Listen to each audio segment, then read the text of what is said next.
Okay, in today's live stream, we are talking about my top divorce advice for men going through an unwanted divorce, how to not feel broken down by your wife or soon to be ex-wife. We are switching over from another live stream. I'm really sorry, you guys, I was having some difficulty with my sound. So I'm going to give folks a moment to join us over here. And I'm going to share the link with you guys as you come in. So as you're joining, would you let me know, how's the sound here? Can you hear me? Is this audio better? What we're talking about today, awesome. Rick, I'm glad you made it over, and thank you for letting me know. Sorry about the tech hiccups here today. I had a computer crash, and I haven't quite been able to fix my audio setup just yet. You can hear me, but it's not much better. Okay, guys, is it doable, or do we need to save this live stream until I can get my audio tuned up? You guys tell me, is it like doable, or is it just like really hard to listen to?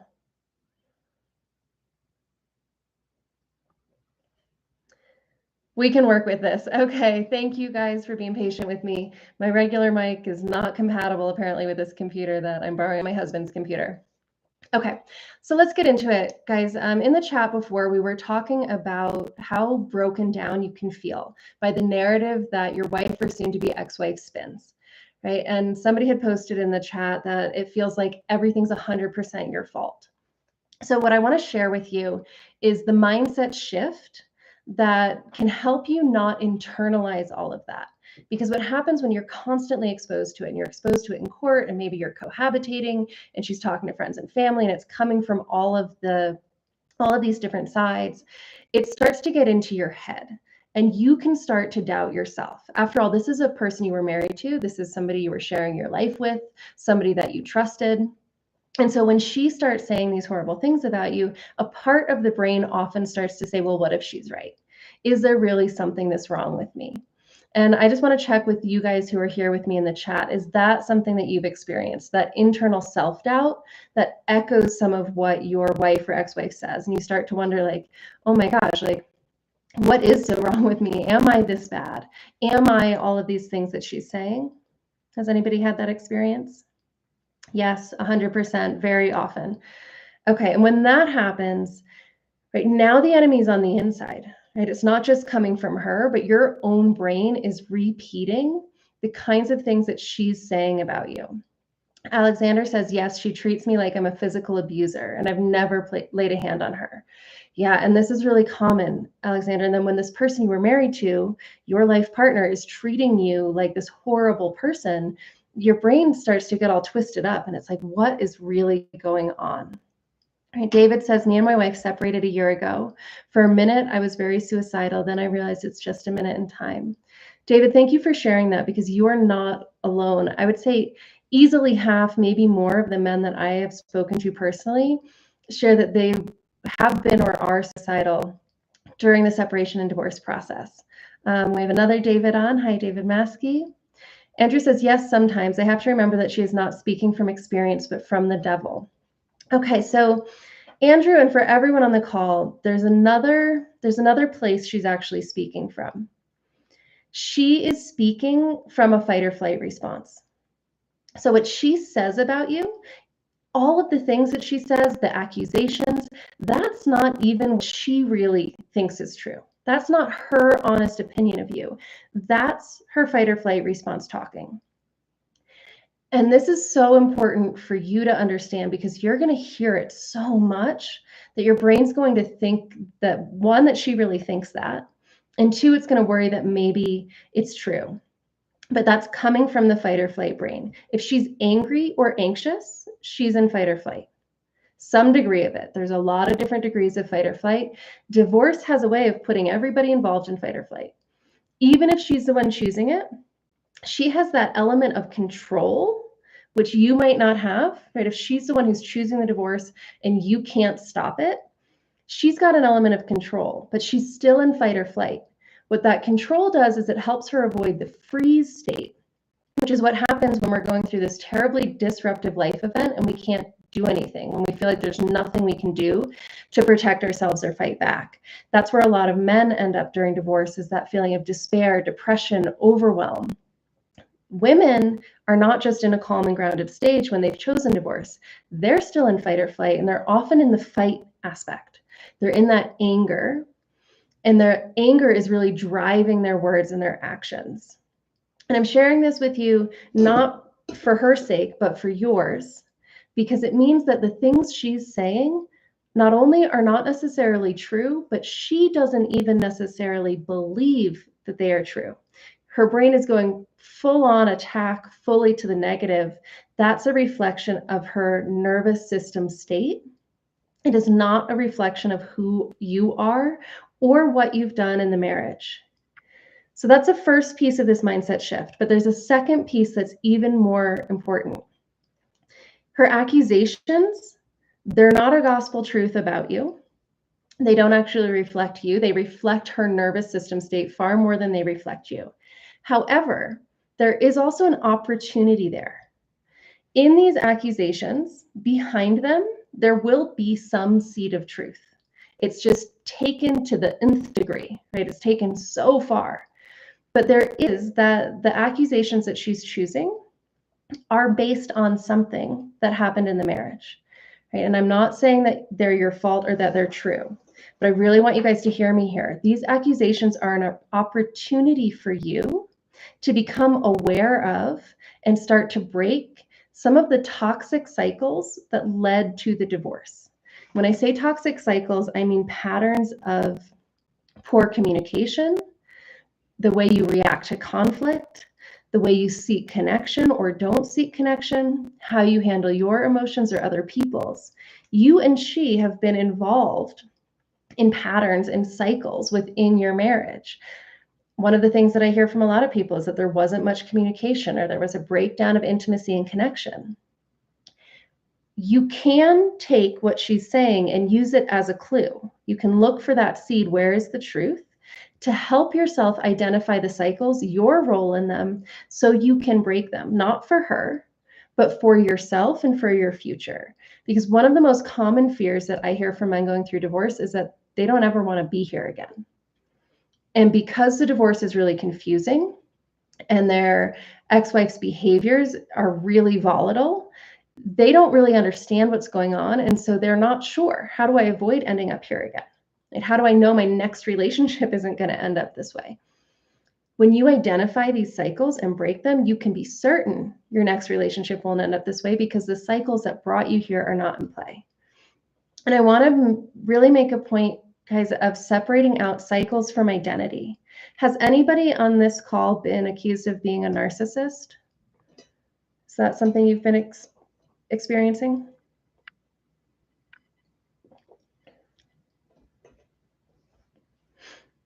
Okay, maybe not so much on this call.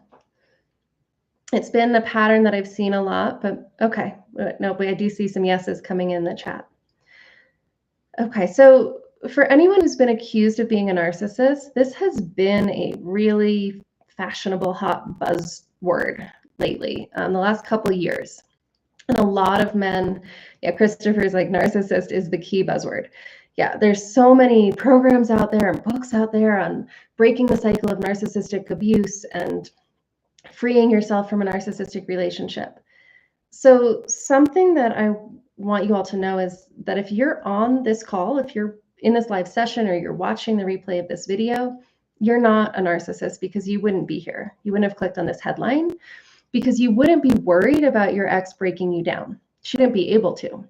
If you actually were a narcissist, you wouldn't care what she says and it wouldn't change your opinion of yourself.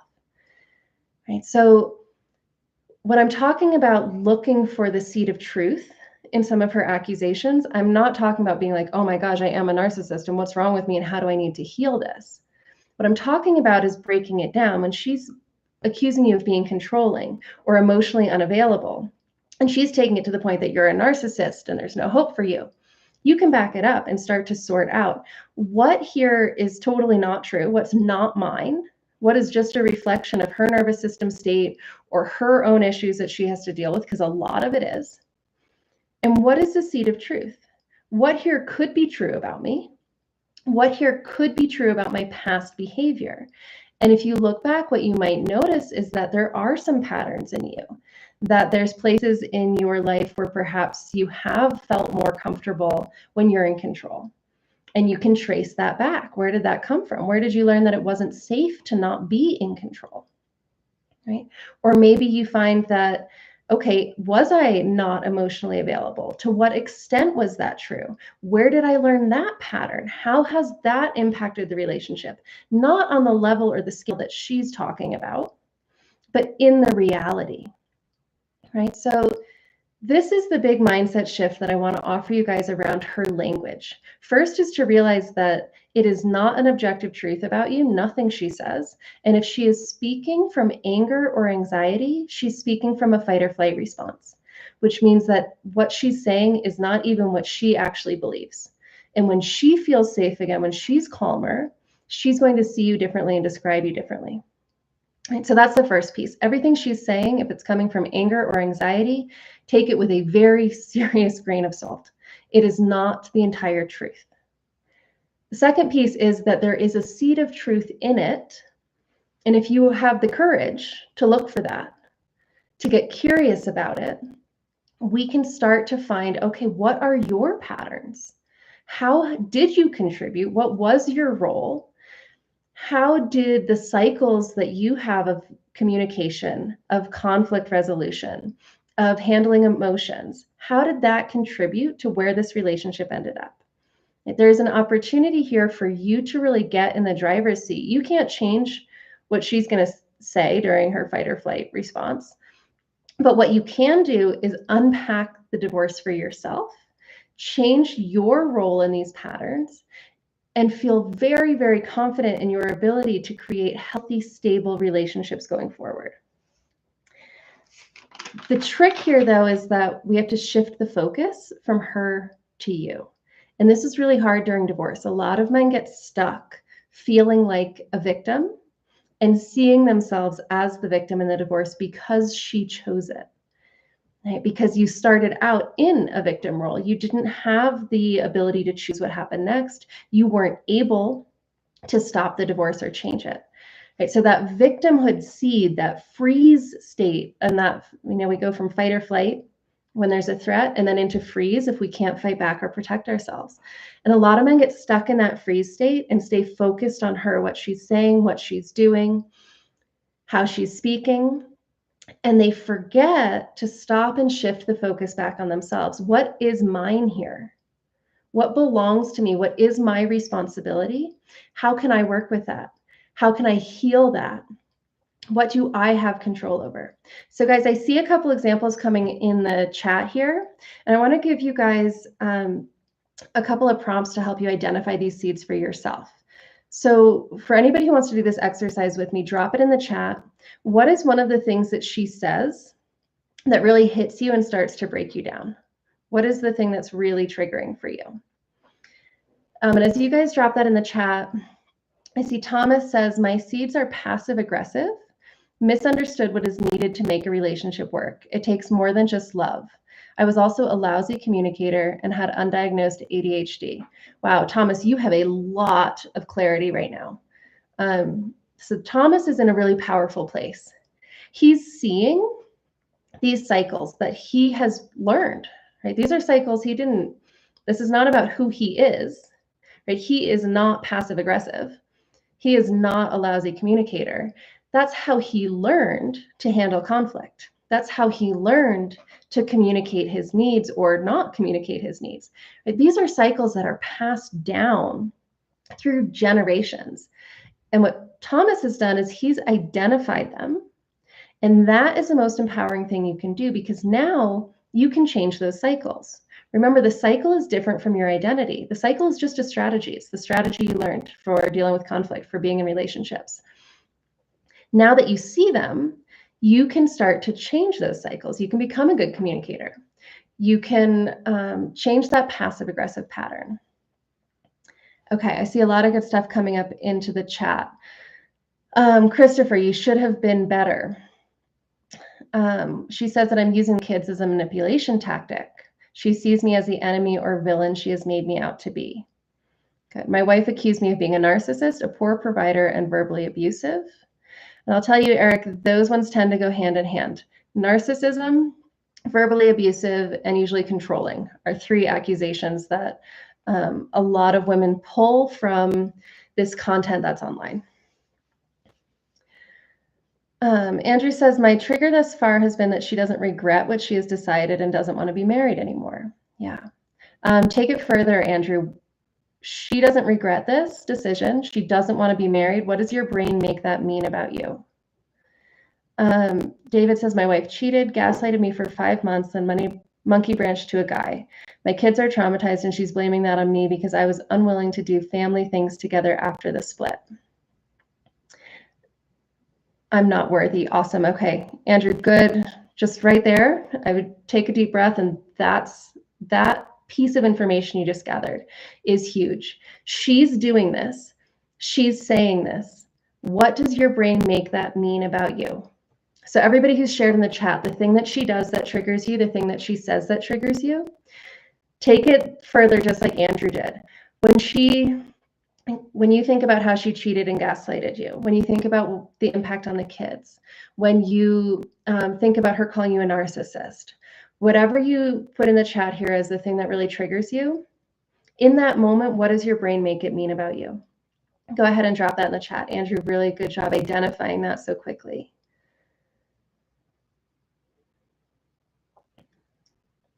Yeah, Greg says the triggers lead to me feeling like it's all my fault. Eric Drake, I'm not good enough. Okay.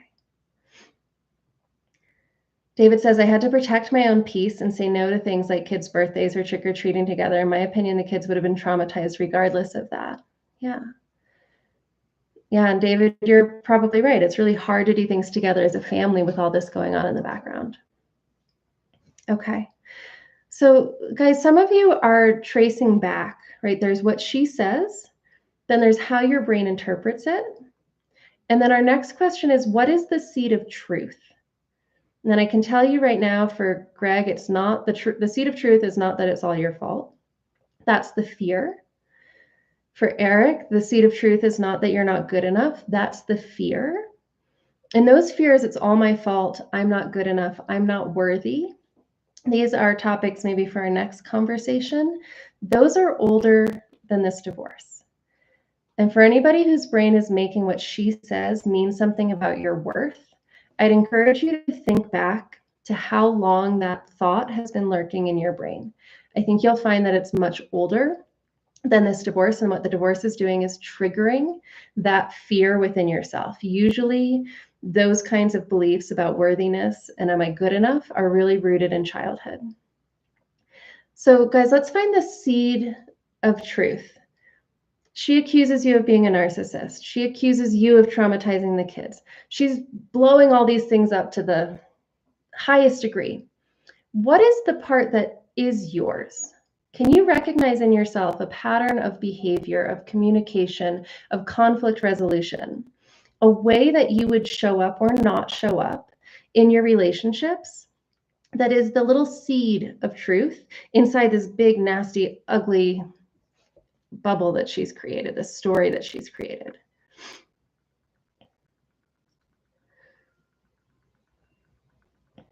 Okay, yeah, so guys, I see a lot in the comment of the things that she's doing, right? She says we never should have been together. She wants me to be happy without her. She comes to me for comfort. She fought with me on purpose. Okay. Christopher says clear communication at critical times would have saved us. Instead, we have to weed through hints, facial expressions, and arguments that have nothing to do with what was actually the core issue.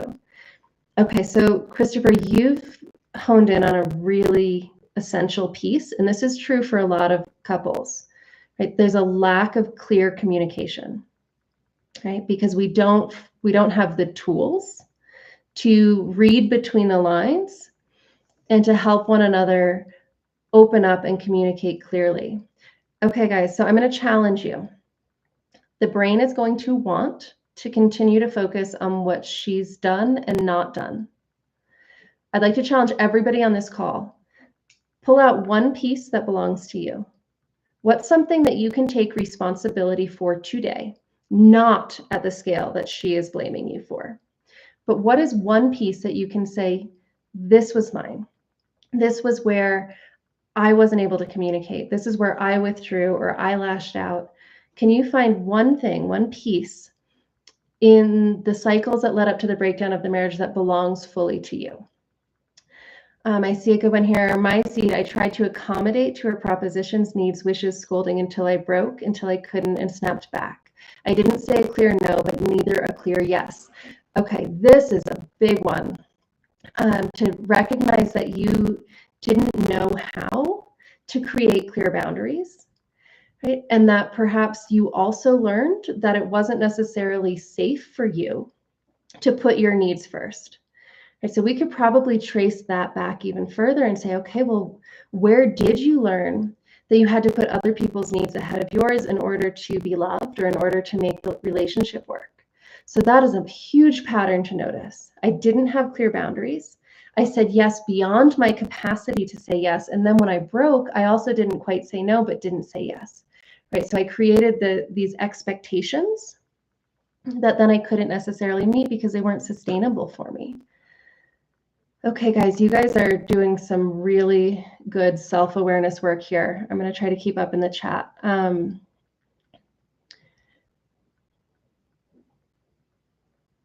Okay, so I see, let's see, my own behaviors from Andrew Harris. Okay. You're welcome, Fred. Thank you for being on as well. Fred says his wife decided to file after 24 years and also betrayed with false accusations of domestic violence. Oh, Fred, I'm sorry. That's a lot to take on after 24 years together.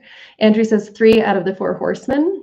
If anybody doesn't know the 4 horsemen, I recommend looking it up after this call. I won't go into too much detail here, but it can give you a lot of clarity on what it is that led to this divorce.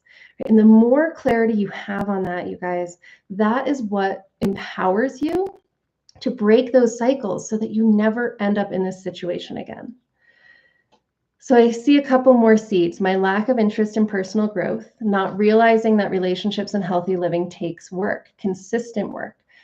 This is a huge realization as well. I just had a client the other day in my Better Beyond Divorce program who's been with me for about a year and things are going really well. He's in a new relationship. He just posted the other day this reminder. He was like, wow, I just had a big reminder of how important it is to consistently use these tools and do this work on myself. He said, I didn't even notice that some things have been going on and I slipped into this depression and I almost messed up this new relationship. And he had to recognize, use the tools that he had. He was able to shift himself out of that and then repair the rift that he had created. But this is not a one and done. It's not we identify these things, we fix them, and then it's all good. This is an ongoing process of self-awareness and intention. And I love how you say both relationships and healthy living take work, because it is a lot. Having healthy relationships is a lot like staying physically healthy. You can't just exercise once and be done with it. You can't just eat a good meal once and be done with it. Right? It's a daily practice of moving your body, of eating well. It's all those little daily decisions that make your body healthy. And you have to stay conscious and intentional because there's a lot of chocolate cake and pizza out there.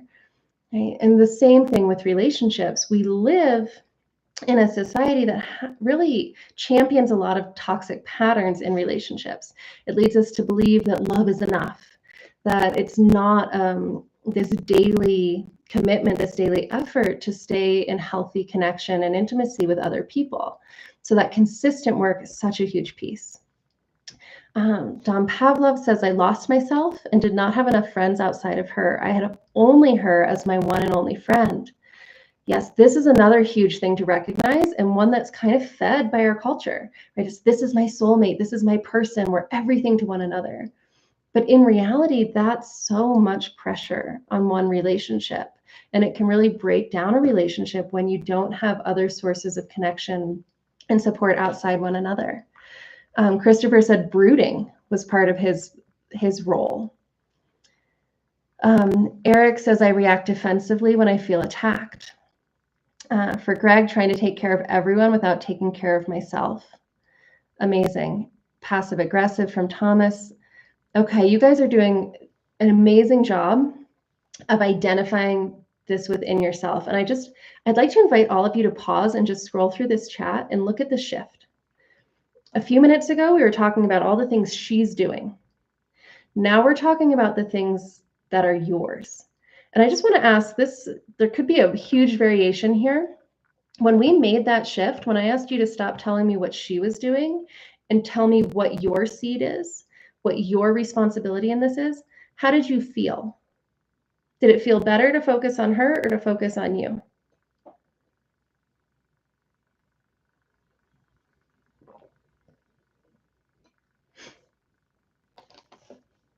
I'm really curious to see where this group is at with this, because I can see from a lot of people, I see it in both directions.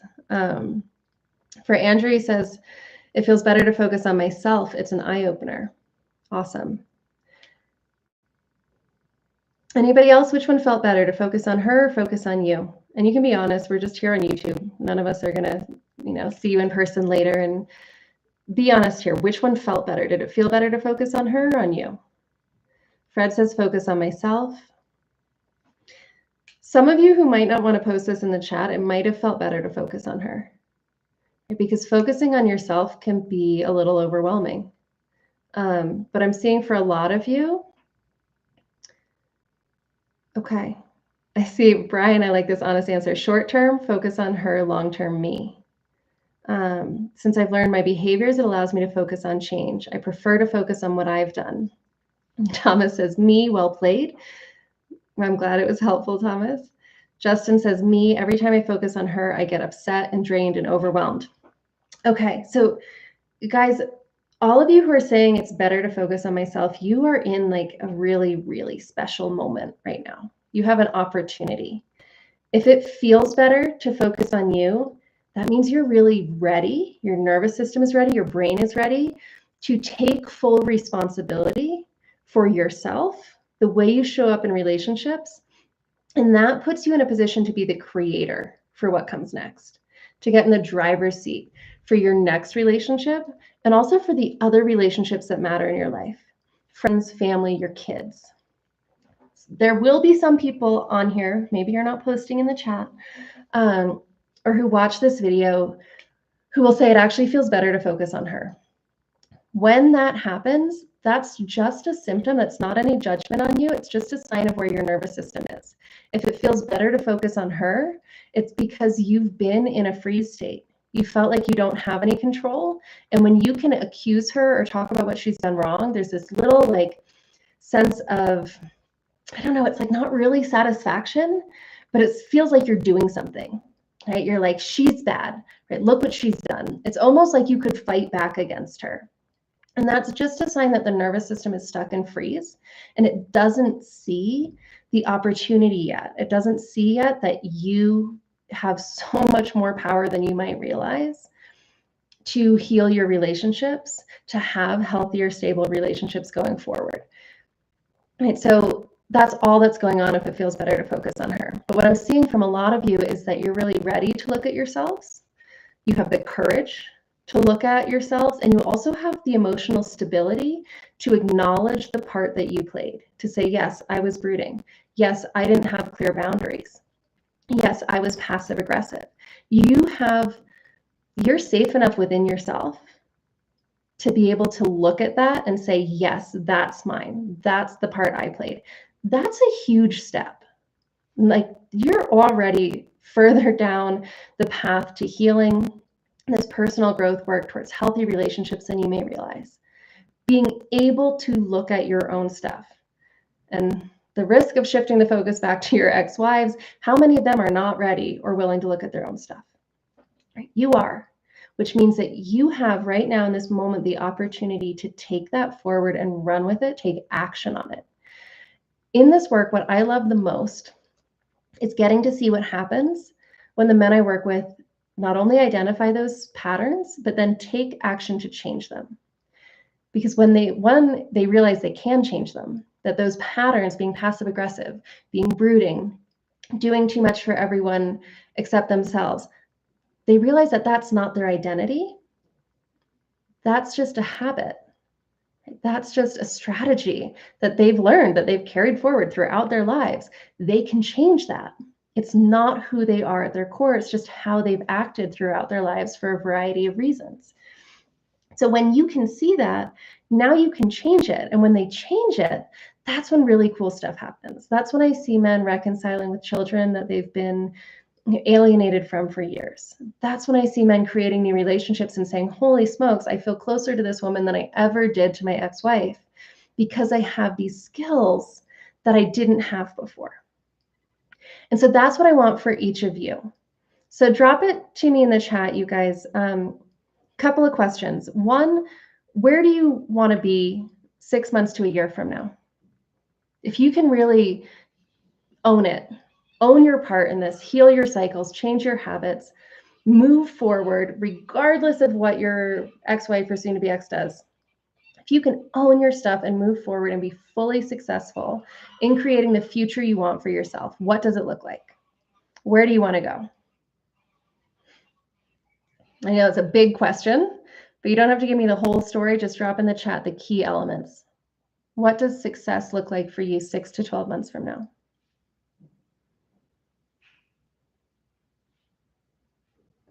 Peace of mind. I love that, Colin.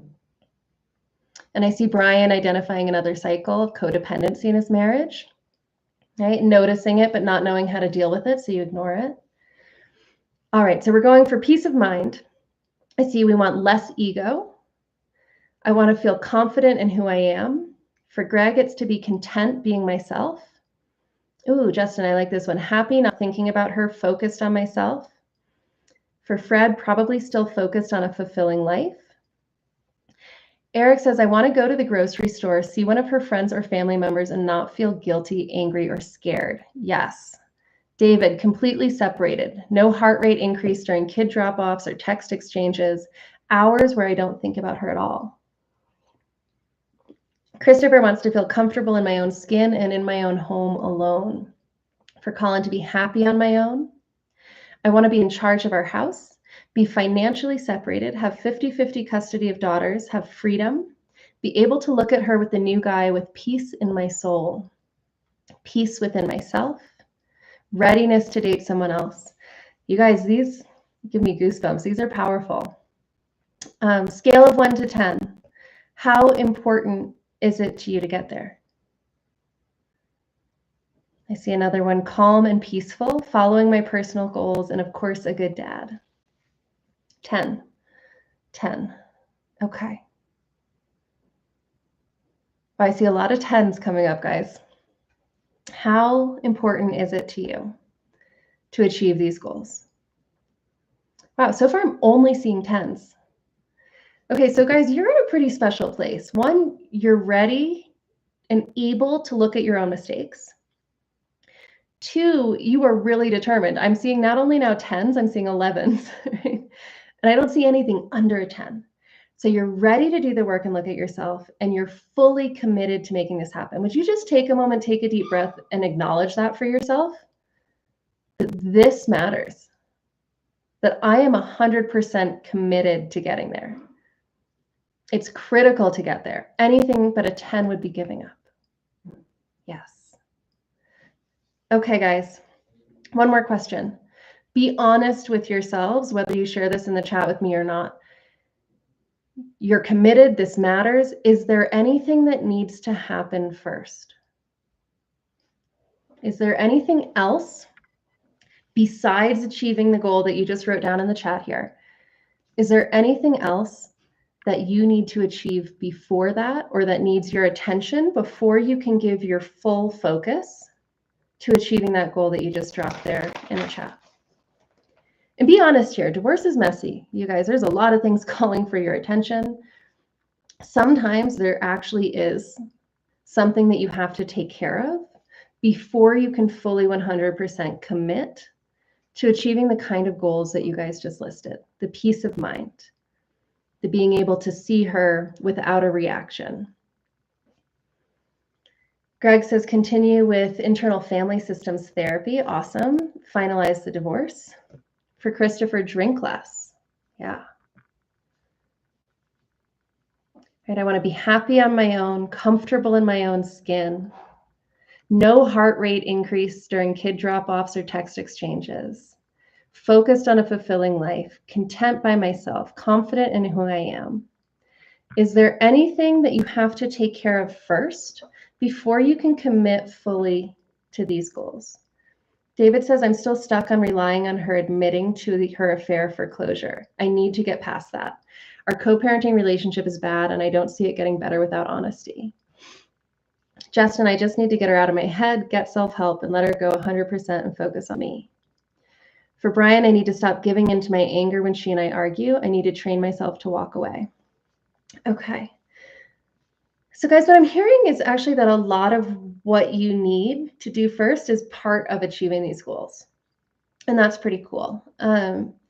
For Christopher and anyone else who's noticing that you're using a substance to regulate your emotions, right? So drinking, smoking, it might not even be, maybe chocolate cake. It might be binging on Netflix. I'd invite you to consider, yes, if you can drink less, it will make it easier to pursue these goals. However, as you learn to regulate your nervous system more effectively and regulate those emotions, you will naturally start to drink less and use substances less, because they're not a cause, they're just a symptom of the dysregulation that you're feeling. Yeah, okay, so from Fred and from David, there's kind of a need for some accountability on her part, and a thought that accountability would ease the pain of betrayal. So, and for David, he says relying on her admitting to her affair for closure. So for David and Fred and anybody else who's feeling like you need something from her before you can focus 100% on these goals, I'd invite you to just notice how you feel when you think like that. I need to see some accountability from her. Just notice the sensations in your body, the emotional shift. Yes, her admitting to her affair, yes, some accountability on her part, it might help. It probably would help, but it's 100% outside of your control. And I can tell you this from seeing hundreds of men go down this path, you don't need it. And you can ask yourself, if I had it, what would change internally for me? What would I believe differently? How would it feel better? Really dig into that and get to the root of what it is that you really, really want. Because as long as your brain thinks it has to come from her, it's pulling you back into that freeze state, back into that victim state. And it's just not a place that I want you to have to live. It gives her too much power. It gives her too much control. And ultimately, all of these things that you guys listed up here, the peace of mind, the confidence, the clarity, I think I saw 3 different ones: peace in my soul, peace of mind, right? You guys use that word peace again and again, and confidence. Those are yours. That's internal for you. And a big part of getting there is going to be splitting her apart, taking that power away from her so that she doesn't have the power to activate you with a text message or at a kid drop off or when you see her, truck parked at the grocery store. Right? Okay, guys, so I want to give you some next steps because you all have spent a lot of time here on this call with me. You've taken a big step today in just shifting that mindset from what she's doing to your role where you have a lot of power to create a change.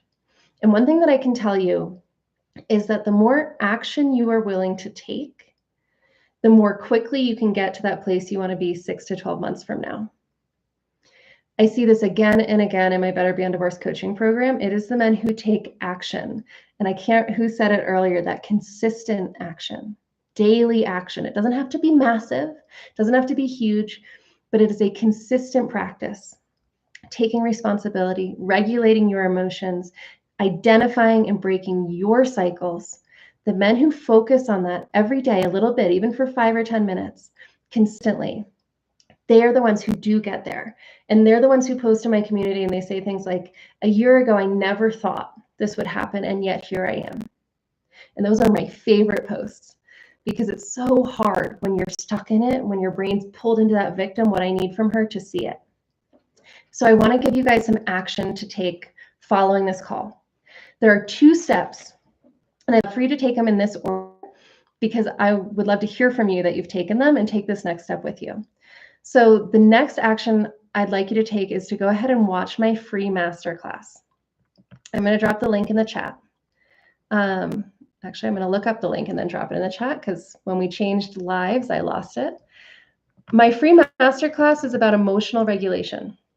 It's going to give you the #1 emotional regulation strategy that I use with my clients to help them break free of all of those triggers with her. So those of you who said, I want to be able to drop off the kids or have her drop off the kids and not feel activated, or you want to go in the grocery store and see her friends and not feel triggered, you don't want that heart rate increase, this masterclass is going to give you the tools to get there.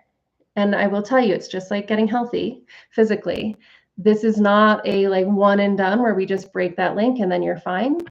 This is a practice, but it's just a simple, just like eating healthy or getting your steps in or doing some daily exercise. It's a practice you can learn. It's just a simple skill set to regulate your own nervous system. So if you're experiencing any anxiety, any anger, heart rates, all of that heart rate acceleration when you see her, go and watch the masterclass. So that is the first step that I'd like you guys to take. Right? Let's take action to keep the momentum going from what you've already done on this call today. So go and watch the masterclass. Then step 2 is I'd like you to reach out to me and my team. I'd like you to either DM me on Instagram, and I'll put that in the chat too because my name is spelled kind of funny. It's at Rachael Sloan Coach on Instagram. So DM me there or email me at rachel@rachelsloancoaching.com. I'm going to put that in the chat for you too. DM me or email me after you watch the masterclass. And I'd like you to do a couple of things. 1, share that you watched the masterclass and tell me what you took away from it, what stood out to you. 2, share your story. And 3, tell me what you need next. I want to know what the next step looks like for you and what kind of support you want. Okay, so you guys, some of you have been on now, not just 1, but 2 lives. You've stayed with me with horrible audio and tech issues today, and you've told me that it is a 10 or 11 priority in your life to achieve these goals, to find peace, to feel confident, to be happy, to be there for your kids, right? You've already taken a step today. You've shifted your focus just from her to saying, what's mine? Where do I have control? Where can I take action? Let's take this next step. Watch the masterclass, get those emotional regulation skills, and then email me or DM me and my team. Okay? Guys, I have about 5 minutes I can stay on today. If you have any questions about what you need to do next, drop them in the chat, and I will try to answer a couple of questions before I have to sign off today. And I want to thank you all for being here, for being so committed, for being so engaged. That commitment, that engagement, those are like the 2 tools that you need to achieve those goals. And I will tell you guys this, it doesn't matter how bad your divorce is, who initiated it, how old you are, how many divorces you've had, how much past trauma there is. None of that determines your success in achieving your goals. The goals that you guys shared are very similar to the goals that I see my clients in my Better Be Undivorced program striving for. And I have at this point worked with men from such a huge range of life circumstances. The only 2 things that determine whether or not they reach those goals are their commitment and the amount of action they take. Age doesn't matter. Life circumstances doesn't matter. Number of divorces. I haven't seen any of that make a difference. It doesn't even matter how much pain they're in or how dysregulated their nervous system state is in the beginning. If they're committed and they keep taking action, inevitably they get there. And it is really, really cool to see. And that's what I want to see for you guys too. All right, guys, it doesn't look like we've got questions right now. So I am going to go ahead and sign off. Thank you for being here. Remember your 2 homework assignments. Watch the masterclass and then reach out to me and my team. Either DM us on Instagram or email us at rachel@rachelsloancoaching.com. All right, guys. I'll see you guys on the next one.